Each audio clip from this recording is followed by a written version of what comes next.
Bueno, ah, seguimos en nuestro estudio de Primera de Corintios en el capítulo 8, eh, y me parece muy conveniente que podamos trabajar este capítulo recordando bien qué es lo que Dios está hablando, porque cuando llegamos a este versículo 7 hay una clara referencia a lo que Él viene hablando, y por eso es tan importante. Entonces, hoy ¿qué es lo que vamos a ver? Hoy vamos a ver cómo debemos tratar con la idolatría. ¿Por qué razón? Es que el problema de la idolatría tiene dos componentes. Uno, somos nosotros mismos, que es lo que estábamos viendo la semana anterior, que debemos tener muy pendientes y tener mucho cuidado cuando hablamos de sacrificio, cuando estamos hablando de conocimiento y qué realmente significa conocimiento. Y vamos a tratarlo un poquito más a fondo para tener bien claro la razón por la cual se llega a este problema de la idolatría en un segundo estamento, que es cuando trata con las demás personas, de mi relación con las demás personas, yo como cristiano y las demás personas. Entonces, tratando con esto de la idolatría,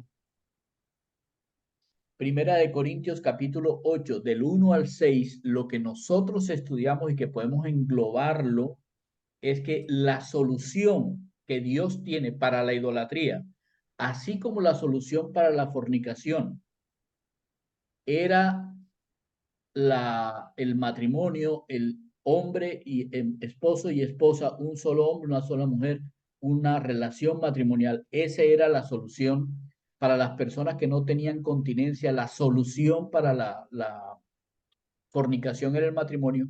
Así también la solución para la idolatría es el conocimiento del Dios verdadero. Mientras nosotros no tengamos este conocimiento del Dios verdadero, todo lo que no es el Dios verdadero es idolátrico. Cualquier cosa que hagamos que no sea para el Dios verdadero es idolatría. Cualquier sacrificio que hagamos que no sea para el Dios verdadero es idolatría. Puede que tengas las mejores motivaciones, tengas un corazón de oro para entregar lo que quieras, pero si lo entregas a alguien diferente al Dios verdadero, eso es idolatría. Y del 1 al 6, Pablo les dice, les enseña, les muestra a través doctrinalmente, les muestra que cualquier cosa que no sea al Dios Padre Todopoderoso y a su Hijo, el que es el Salvador, todo lo que no sea eso es idolatría. Eso enseña del 1 al 6. Ahora bien, dice el versículo 7 cuando empieza, pero no en todos hay este conocimiento. Y ahí está el punto de la referencia a los versículos 1 al 6. ¿Qué es lo que significa este conocimiento? ¿Por qué razón? Porque la palabra está muy clara y es determinante de este, lo que está absolutamente cerquita a lo que yo estoy diciendo. Entonces tiene que ser del versículo 1 al 6. Ahora, ¿cuál fue el conocimiento que aprendimos nosotros del 1 al 6? La primera cosa que aprendimos es que los ídolos son nada.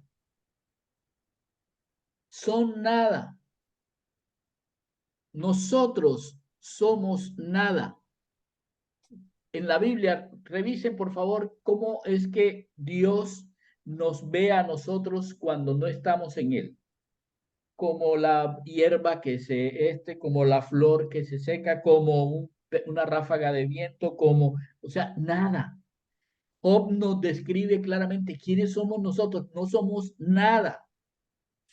Y si nosotros no somos nada, nada de lo que nosotros hacemos es algo para con Dios. O sea, no pretendamos que nosotros somos tan importantes como para que el Dios Todopoderoso se agache a escucharnos. Uy, Luis Carlos, eso suena horrible. ¿No le sonó horrible? ¿No le sonó durísimo? Sí, sí, pastor. Real. Pero es la verdad. No somos nada, por Dios. Es la verdad. Sin Dios no hay propósito. Sin Dios no hay razón. Sin Dios no somos nada. Así que si hacemos un ídolo y lo ponemos para adorarlo, tampoco es nada. Por eso cuando leímos y estudiamos el Salmo 115, nos decía, y los que son como esos ídolos, o sea, los que están huecos como esos ídolos, o los que hicieron esos ídolos para después adorarlos, o los que reverencian a esos ídolos, no son nada. Claro, no son nada. ¿Por qué? Hombre, porque no tienen sentido. El hombre sin su creador está vacío, siente un vacío interno porque necesita de su creador, la relación con su creador. Eso es absolutamente importante. Así que si ni los ídolos son nada, ni siquiera las cosas que yo creo son nada sin Dios, escuchen bien, sin Dios, nosotros debemos entender, solo hay un Dios. Ya. La esencia de un ser que se llama o que le hemos colocado el nombre de Dios. ¿Y por qué? Para poder decir quién es. La esencia es Dios.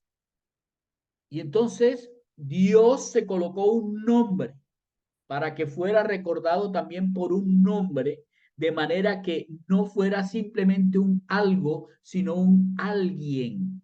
Eso para estas pobres mentalidades pequeñitas era importante colocar un nombre. Y a ese nombre, Dios en todo el Antiguo Testamento le agrega la palabra Adonai, que significa el Señor. Así que todos nosotros vamos a encontrar en el Antiguo Testamento que dice Yahvé Adonai, Yahvé o Jehová Adonai, Yahvé, lo que significa Jehová el Señor o Yahvé el Señor. Está diciendo Dios es el Señor de señores. No hay otro que tenga una esencia que se parezca a la de él como para ser el Señor de señores, el Dios de dioses. Solamente hay una esencia de Dios. ¿Por qué? Bueno, porque es imposible que hayan dos todopoderosos o tres todosapientes o dos, no sé, omnipresentes. No puede ser. Es totalmente contra la lógica. Así que solo existe un Dios. Además, ese Dios para nosotros es nuestro Padre. Si entender la primera parte es complicado, entender la segunda es más complicado todavía. ¿Cómo? ¿Cómo es que un Dios como ese que estamos describiendo, Él se quiere convertir en nuestro Padre? Pues sí, Dios es nuestro Padre. Créanlo. No hay forma de que tú puedas mirarlo y entenderlo si no lo crees. Dios es nuestro Padre.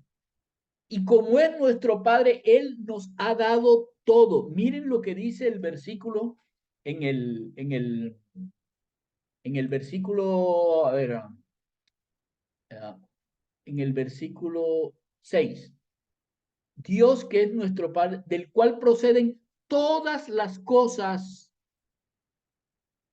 todo lo que nosotros tenemos proviene de Él. Dios nos ha dado todo. Así nosotros pensemos, me falta. Dios dice, no te falta, porque si me tienes a mí, tienes todo lo que necesitas para vivir en ese mundo, porque ese no es tu mundo. Tu mundo es el mundo donde yo soy tu padre, donde tú vas a ser completamente y absolutamente heredero como mi hijo. Entonces, Dios nos ha dado todo. Luego, nuestra vida debe cambiar el enfoque a nosotros vivimos para Dios. ¿Por qué? Bueno, porque Él es el proveedor de todo, Él es el que nos rodea de todo, Él es el que nos mantiene, Él es el que nos sustenta, Él es el que permite o no permite lo que sucede en nuestras vidas desde nuestro punto de vista, porque desde el punto de vista de Él ya fue.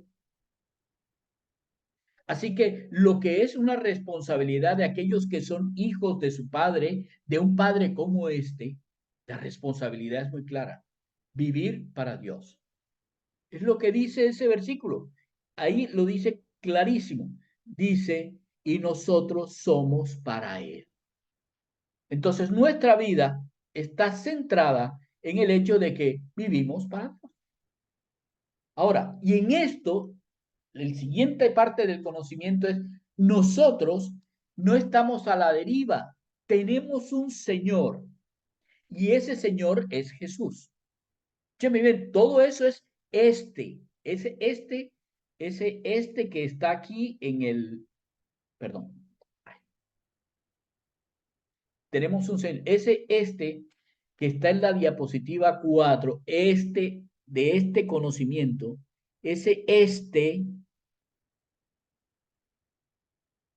voy a ponerlo así, siempre se me olvida eso.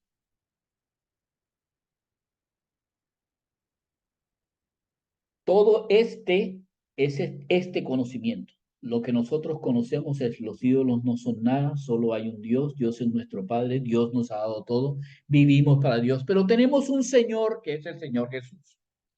Ahora bien, he escuchado varias personas que dicen, pero ¿para qué tenía que convertirse en hombre? ¿No es Dios? Pues simplemente que diga, se salvó tal y se salvó tal y se acabó la cosa. No, no, no. La misericordia no funciona así. La misericordia funciona cuando yo me pongo en los zapatos del otro y Dios es misericordioso. Así que envió a Jesús para que nos mostrara como Señor lo que nosotros podíamos y debíamos hacer como hijos. Fíjense bien algo muy importante. Siempre el Señor Jesús decía, no por mí, sino por mi Padre. No hago lo que yo quiero, sino lo que mi Padre. ¿Qué era esa enseñanza de él como hombre? Estaba enseñándonos que nosotros tenemos un Padre para el cual vivimos. Y no importa si morimos, porque también morimos para Él. Si morimos en este mundo, al morir de este mundo, lo que hacemos es vivir para el verdadero mundo nuestro. Entonces, si morimos o si vivimos, somos Dios. ¿Quién nos mostró eso? El Señor Jesús. Así que por eso es Señor. El Señor establece las pautas. Él dice, esto hay que hacerlo así, así, así y así. Y nosotros que somos siervos. ¿Por qué somos siervos? Porque imitamos lo que el Señor Jesús hizo. Ahora, el Señor Jesús en esa subporción del 1 al 6 dice, el Señor Jesús Cristo, lo cual significa el Mesías. Así que nosotros somos cristianos porque seguimos a Jesús, el Cristo, el Mesías. A partir de ahí, dejamos de tener diferencias sociales, geográficas, etcétera, en esta tierra, porque a partir de ese momento adquirimos una ciudadanía diferente, una vida diferente. No importa si yo soy de Colombia o si el otro es de Estados Unidos, esas barreras geográficas, las barreras raciales, las barreras de religión, todo eso quedó atrás. ¿Por qué? Es que Él es nuestra vida. Ahora vivimos en Cristo. De tal manera que todas las demás divisiones quedaron fuera. Esto era una argumentación que yo tenía con una gran y querida amiga judía. Ella decía, yo soy judía mesiánica. Y yo le dije, ¿será que eres mesiánica del pueblo de los judíos? Porque si nosotros no nos declaramos primeramente cristianos, entonces somos lo primero que nos declaramos.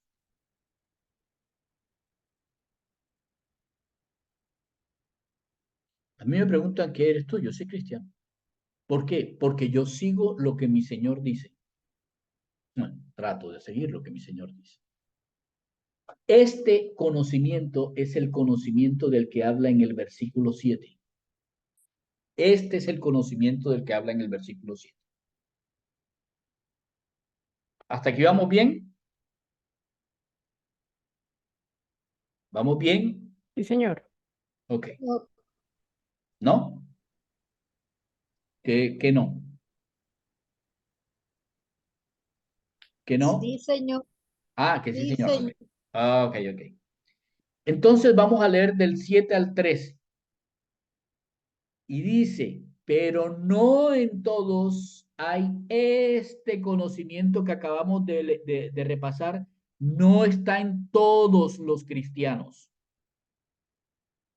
Porque algunos cristianos están habituados hasta este momento a los ídolos. Escuchen bien esto porque es muy importante. Hábito, costumbre, tradición. Las personas en este mundo estamos, bueno, no estamos, ya no, ya yo no, o ya los demás, nosotros no, pero las personas tenemos un nexo, un lazo con las cosas de este mundo. Estamos habituados a vivir en este mundo. El estar habituados a vivir en este mundo nos lleva a estar habituados a estar bajo los ídolos, sean los ídolos que sean, o los ideados, o los personales, o los ídolos que nosotros nos inventamos por moda, lo que sea. Estamos habituados a los ídolos. Entonces, porque algunos cristianos que están habituados a los ídolos comen como sacrificado a ídolos y su conciencia, escuchen bien, siendo débil, se contamina. Entonces, hay cristianos que comen teniendo conciencia plena de que es algo sacrificado a los ídolos. Esos cristianos que están habituados a los ídolos determinan una conciencia débil. Ya vamos a ver eso, tranquilos. Esa conciencia débil es fácilmente contaminable, fácilmente ensuciable, fácilmente corruptible. Esa es la palabra que aparece ahí. Ahora, si bien la comida, las viandas no nos hace que Dios nos acepte mejor o nos acepte más, porque ni porque comamos algo seremos más delante de Dios, ni porque comamos menos seremos menos delante de Dios. La comida no es factor determinante porque ya ustedes saben lo que dice la palabra de Dios, que el reino de Dios no es comida ni bebida. No, la comida ni la bebida ni quita ni pone en cuanto al reino de Dios. Que yo ayuno 20 veces al mes y por eso estoy más cerca de Dios. Mentira. Mentira. Eso no te acerca más a Dios y no hace que Dios esté más pendiente de tus oraciones que las oraciones de una simple señora que llega y dice, mire, soy una pecadora y la embarré haciendo esto. No hay nada que lo acerque más. No, no, no, no, no, no. Olvídense de esas prebendas. Eso es cosa de este mundo. Con respecto a Dios, no. Ahora, tenemos esa libertad, tenemos ese, entre comillas, derecho Pero miren que esa libertad no venga a ser tropezadero para los débiles. ¿Quiénes son los débiles? Perdón. Los que están habituados a los ídolos. Es los que están más habituados a los ídolos que otros, están ya más lejanos de los ídolos, esos son los débiles. Entonces, que tu libertad, siendo una persona con conocimiento, no venga a ser tropezadero para los débiles, porque si alguno de los débiles te ve a ti, que tienes el conocimiento, y te ve sentado a la mesa en un lugar de ídolos, o sea, te ve que para ti no importa el comer para los ídolos porque ya tú pasaste por ese cuento y ya teniendo el conocimiento tú dices, bueno, la comida no me es, ni me quita ni me pone. Pero si un débil pasa o está y te ve a ti, que él sabe que tú tienes conocimiento y te sientas a la mesa a comer de lo que se hizo para los ídolos, la conciencia de aquel que es débil no será estimulada a comer de lo sacrificado a los ídolos.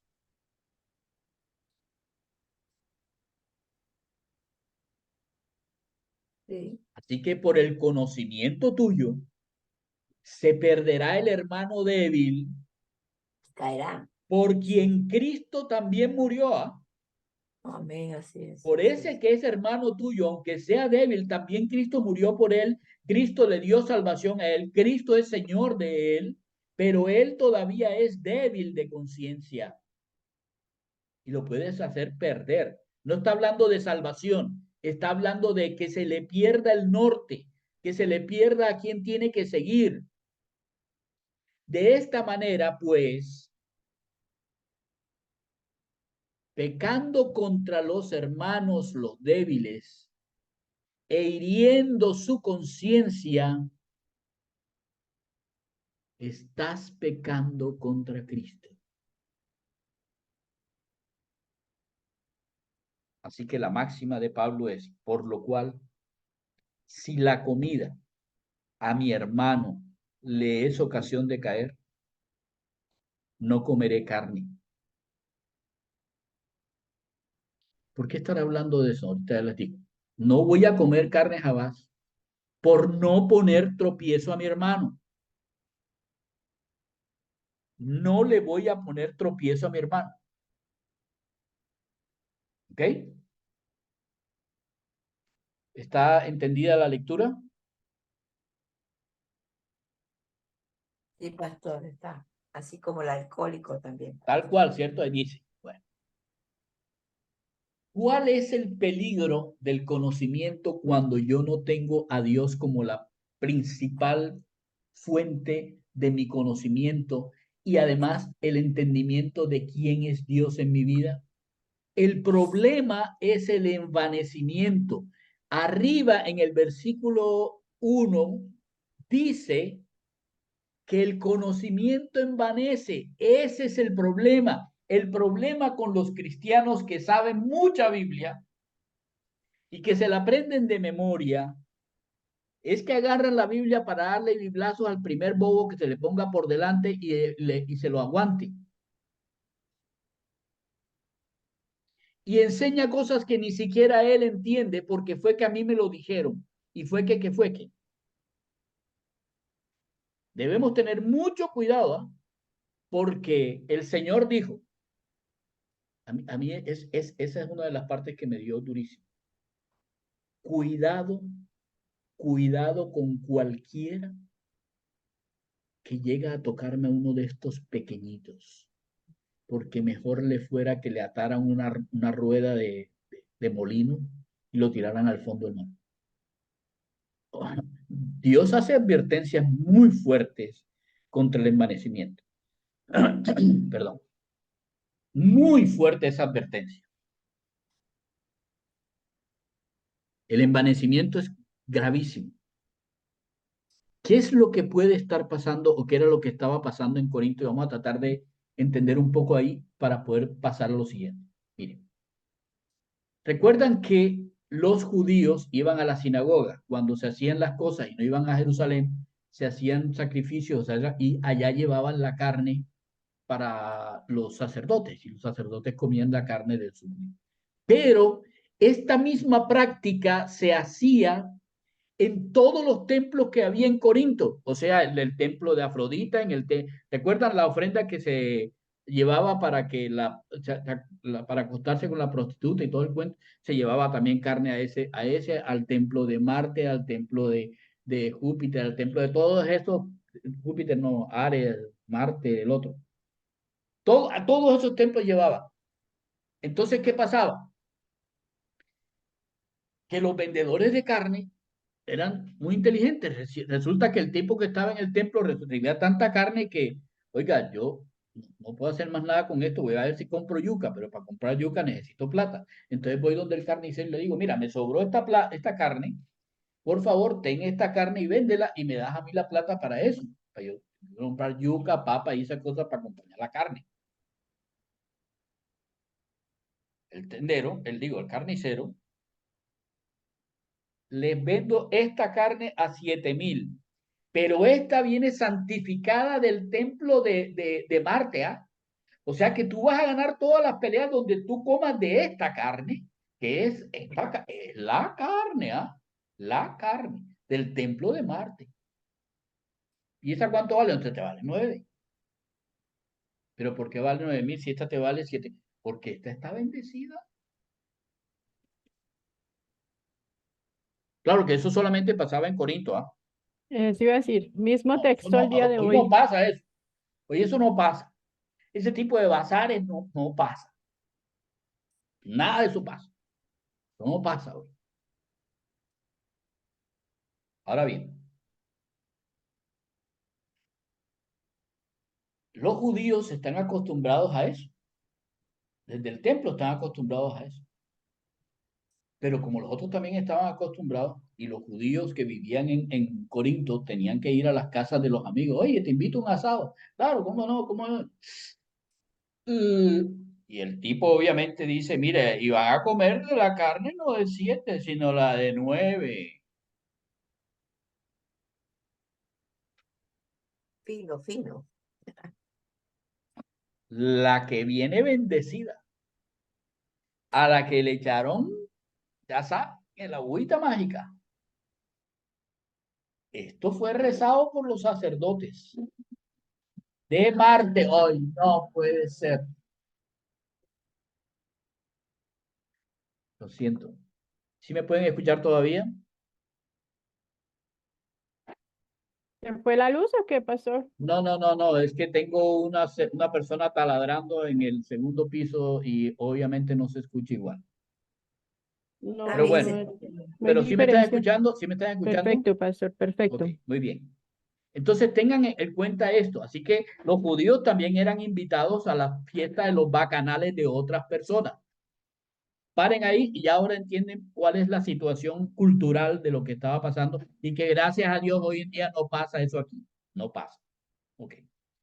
Entonces, vamos a descubrir cómo es el cuento de porque aquí dice la conciencia y la conciencia débil. Entonces yo quiero llevarlos o referirlos a, perdón, un momentico, es que,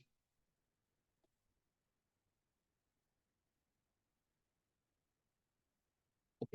Yo quiero referirlos a el hecho de la vida de un cristiano y su crecimiento.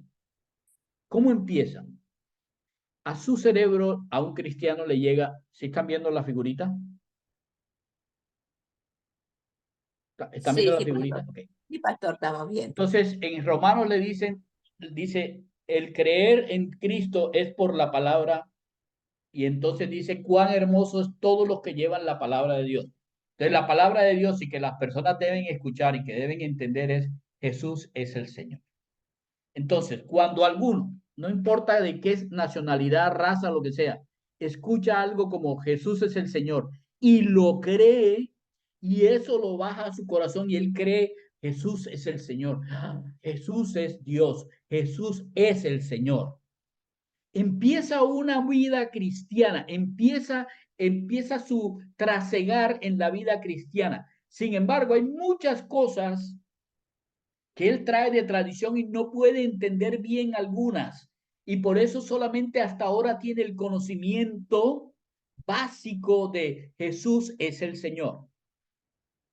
A medida que avanza, a medida que avanza en el estudio de la palabra y en el estar mirando a los hermanos y en el estar en las iglesias y que alguien lo esté discipulando y que alguien lo ayude y esas cosas, este muchacho empieza a entender, no, no, Jesús no es solamente el Señor, Jesús es mi Señor. Esa es otra cosa. Ahora no es el Señor, sino mi Señor. Ahora es una cuestión más personal. Ahora no es solamente cerebro baja corazón, ahora el cerebro y corazón están unidos en el hecho de no solamente es el Señor, es mi Señor. Mi Señor.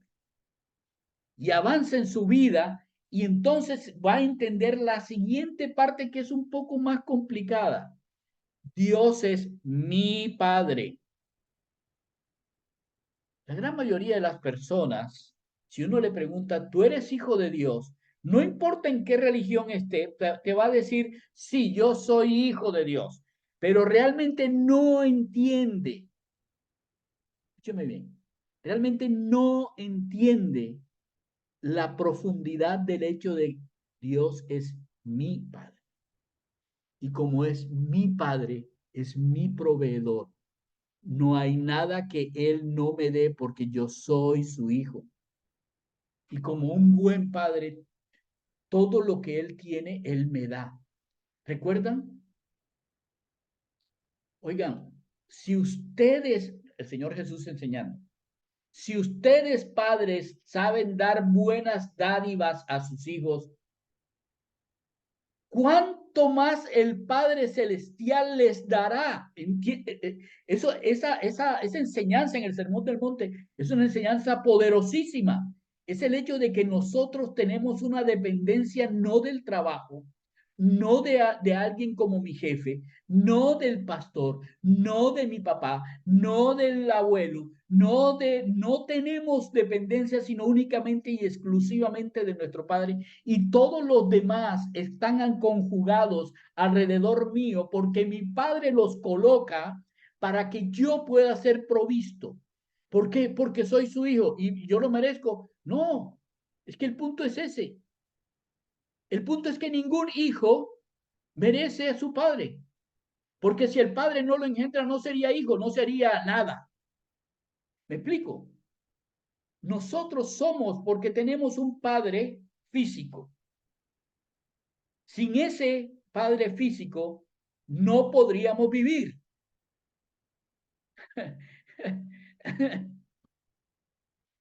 Yo escucho cada cosa en ese, buscando cosas sobre esto. Yo escucho cada cosa de personas hablando. Le preguntaron a un grupo de mujeres en una manifestación muy a la moda de los feministas. Entonces, ¿usted cree que ustedes podrían vivir sin hombres? Definitivamente. No hay nada que nosotros no podamos hacer sin los hombres. Y el que está entrevistando le dice, hijos.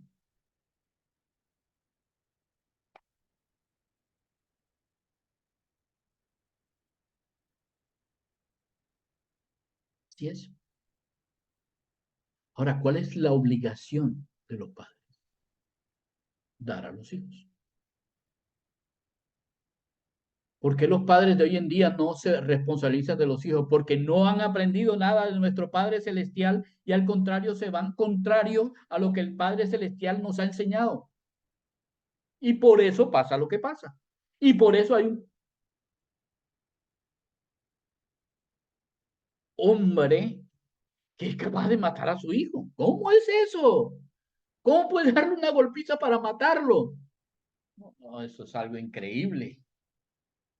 Hace poco, hace unos 2 días o algo así, a un papá y una mamá mataron a su propio hijo de 4 años. En 42 años de cárcel, no juegue, que 42 años de cárcel. Por favor. Tenían que entregar a ese hijo a quien es verdaderamente su padre, su creador, que es Dios. Pero no.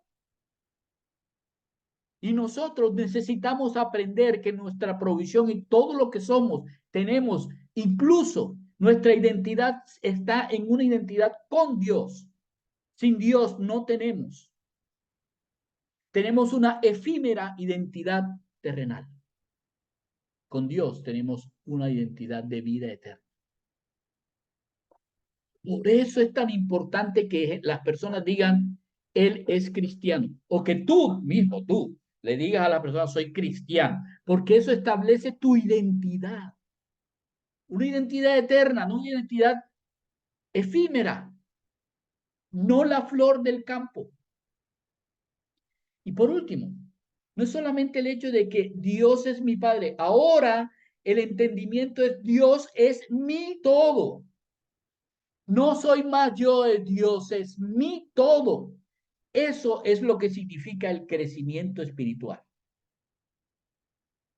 Eso es el crecimiento espiritual. Y entonces es cuando uno puede entender lo que dijo Juan.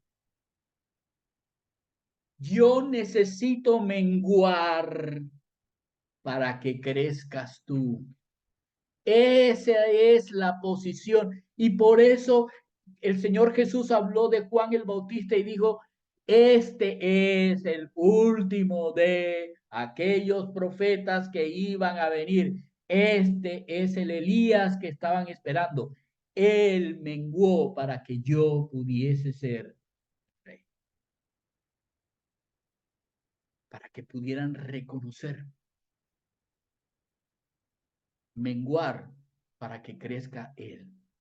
Una persona, entre más crecimiento espiritual tiene, entre más conocimiento tiene de Dios, entiende que Él es conocido de Dios y por lo tanto se convierte en alguien cada vez más humilde y menos envanecido, menos orgulloso. Eso es, está, eso que estás aquí de crecimiento espiritual es lo que hace una conciencia que es una conciencia del espíritu, es una conciencia que nos guía a vivir conforme como Cristo en la humildad del Señor Jesús.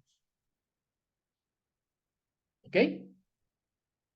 Ahora bien, ¿qué es lo que diferencia el conocimiento para que llegue a tener un crecimiento espiritual de manera que Dios llegue a ser mi todo en la vida? Bueno, ¿cómo empieza? Con un conocimiento básico de Jesús es el Señor.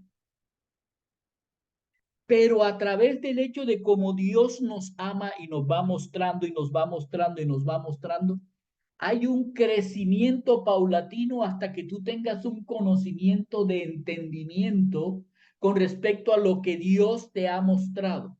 Ya no es solamente un conocimiento, sino un conocimiento donde yo entiendo por el amor de Dios quién es Dios.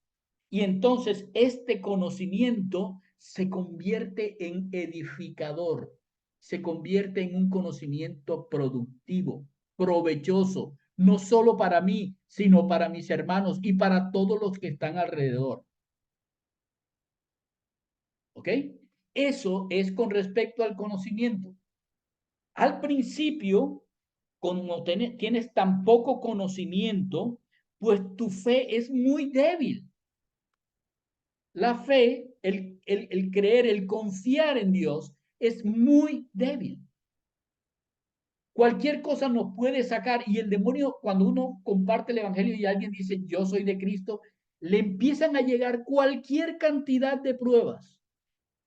¿Para qué? Para que renuncie al hecho de que Jesús es el Señor. Pero por el amor de Dios, poco a poco y a medida que uno va conociendo a Dios y el amor de Dios en la vida nuestra, vamos creando convicciones en la vida cristiana que se van haciendo cada vez más fuertes. Tienes una pequeña convicción, y esa convicción sobre algo en particular empieza a crecer y cada vez tú vas convirtiéndote en alguien más fuerte en tus convicciones y ya le resulta más difícil al diablo tratar de quitarte, le resulta más difícil. Y cuando tú ves cosas ya las determinas de acuerdo con tus convicciones en Cristo, por el amor de Dios. Así que, ¿qué es lo que es la vida cristiana dentro de esta tierra? Es una vida en la cual nosotros pasamos de ser alguien inmaduro a alguien maduro en Cristo. Madurez espiritual. Esa es la conciencia de la cual Dios nos está hablando. Así que cuando nosotros escuchamos la conciencia, escuchamos la voz de Dios de alguna manera. ¿Está claro? ¿Está claro lo que significan los débiles, los hermanos débiles del que habla, de lo que habla todo lo que aprendimos, todo lo que Muy leímos? claro, muy claro. Ok. Entonces, ahora con eso, ahora sí podemos pasar al ejemplo que está dando Pablo. ¿Por qué el envanecimiento es un problema en los cristianos? Bueno, aquí está la imagen del que es débil en la fe. Él es una persona que apenas tiene el conocimiento básico, es débil en la fe. Entonces, ¿por qué razón el envanecimiento es un problema? Miren bien, el envanecido es aquel que piensa solamente en él.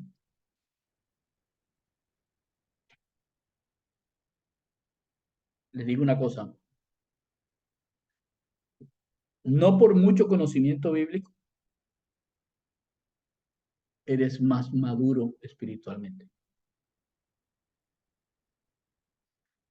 Recuerden bien, el diablo se sabe toda la escritura y aún así sigue siendo rebelde contra Dios por su orgullo. Le pasa también a los cristianos, que creemos que a medida que vamos avanzando en el conocimiento y como tenemos cada vez más conocimiento, creemos que podemos vapulear a los demás. O creemos que nosotros, yo puedo hacer todo lo que Dios, es que a mí me ha dado libertad, Dios me ha dado libertad. Porque esto lo he escuchado. Dios me ha dicho que pruebe todo, pero que me quede con lo bueno. No, Dios ha dicho, sí, eso también lo ha dicho Dios, pero también ha dicho que no todas las cosas que uno dice son buenas, sino las que son útiles para la edificación del cuerpo de Cristo. Por lo tanto, un envanecido es de los que ve a los otros cristianos como ustedes no saben lo que yo sí sé. Ustedes no han crecido como yo he crecido. Si ustedes escuchan a alguien como eso, ustedes pueden verlo y decir, ¡ay, tan lindo el bebé cristiano este! Porque es un bebé en Cristo. Así que como solamente piensa en él, uy, van a dar de la mejor carne allá. No, a mí me importa si yo como de esa carne, porque yo sé que esa carne, aunque fue hecha para los diablos, a mí eso no me importa. Total, a mí eso no me hace ni mayor ni menor delante del reino de Dios. Envanecido. Ok. Ahora, eso es idolatría. ¿Por qué razón? Porque él es el ídolo. Él es el ídolo. Eso es idolatría. Y cuando come de esa carne, no es la carne que está comiendo cuando se mató para el ídolo, para el que se mató. Esa carne que está comiendo, la está comiendo para el ídolo que es él. Porque yo estoy comiendo de la carne de 9,000 y no de la de 7. Si hubiera. ¿Entienden? Él es el ídolo. Así que ahora pasa un débil o alguien débil en Cristo que acaba de conocer al Señor, está en el mismo banquete y de pronto lo ve comiendo de la carne que él sabe que es la carne que es para los ídolos. Ah, entonces él razona, bueno, si él que es mi hermano y es más adelantado que yo, ha estado en la iglesia por 20 años, ha ido todos los domingos a la iglesia, ha levantado las manos en alabanza, ¿cómo se llama? Su voz es tan melodiosa como los ángeles. Recita los versículos de memoria. O sea, si él lo hace, bueno, yo pienso que, pues, puedo comer. Total. O sea, sí, el que se beneficia es ese ídolo, pero si él come, entonces yo también como. Y bueno, San Pancracio, muchas gracias por esa carne. Esta está mucho más buena que esa de 7.000. Qué bueno que estoy comiendo. San Pancracio, muchas gracias. ¿Cierto?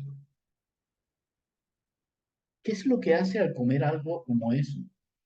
Está valorando ahora por su débil conocimiento, por su débil fe, está valorando más la carne de ese ídolo, está valorando más al ídolo que estar valorando más a Cristo, al sacrificio de Cristo. O sea que al valorar el sacrificio que se hizo para un ídolo, está devaluando el sacrificio que Cristo hizo por él. ¿Por qué? Porque este hermano le está enseñando que comiendo eso, el sacrificio de Cristo no es igual, equiparable o de pronto ni tan importante como el sacrificio de este ídolo.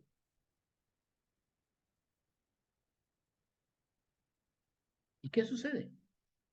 Que su fe, fíjense bien, lo voy a poner en el anterior. ¿Qué pasa cuando yo menosprecio el sacrificio de Jesús? De mi mente y de mi corazón, posiblemente, se borra el hecho de que Jesús es el Señor, el único que merece sacrificio. ¿Se dan cuenta la figurita al lado?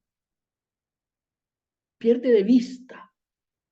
No se pierde como persona porque ya reconoció que Cristo es el Señor, pero pierde de vista el hecho de que mi siguiente paso es Jesús es mi Señor.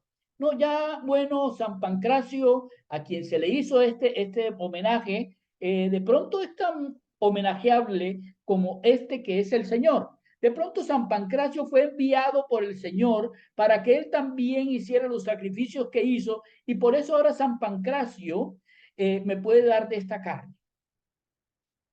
Ahora, el problema es que su fe inmediatamente se va a desviar, o sea, se va a devolver a lo que él creía antes, a la tradición, a lo que era habitual en su vida, a hacer lo que era habitual en su vida. Y eso lo vamos a ver ahorita en la Semana Santa, lo vamos a ver con muchísimos ejemplos, con muchísimos ejemplos.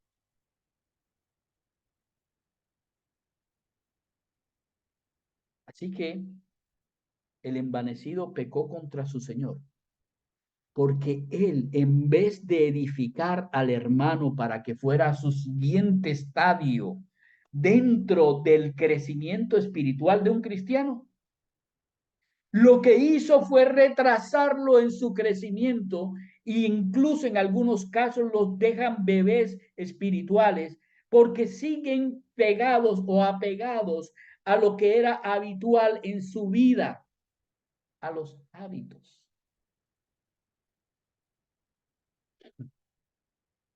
Yo quiero manifestarles que si los que estamos aquí hemos crecido, no importa lo que hayamos crecido, debemos revisar si estamos envaneciéndonos. Porque el libro de Santiago, en el capítulo 1, perdón, 3, perdón, Santiago 3, dice, hermanos míos, no se hagan muy maestros, muchos de ustedes, sabiendo que recibirán mayor condenación. Y de ahí viene lo de la rueda del molino, la rueda del molino atada aquí y tirada en el mar.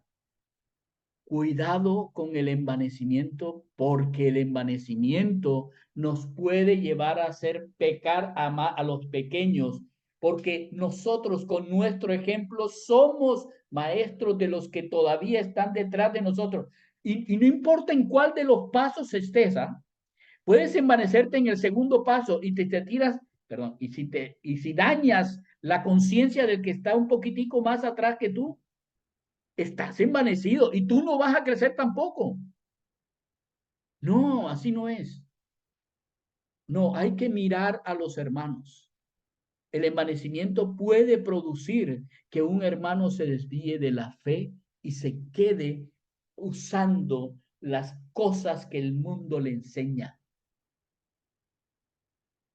Las cosas que el mundo le enseña.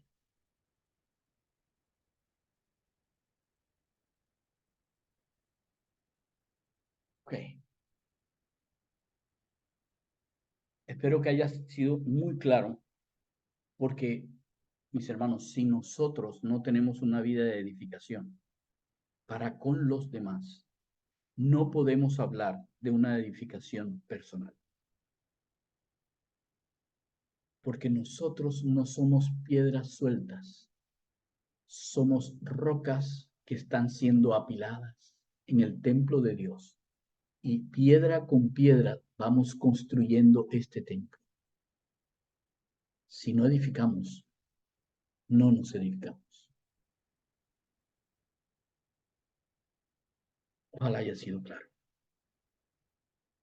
El Señor sea con todos ustedes y ojalá su sabiduría les permita tomar, nos permita tomar las mejores decisiones delante de los demás.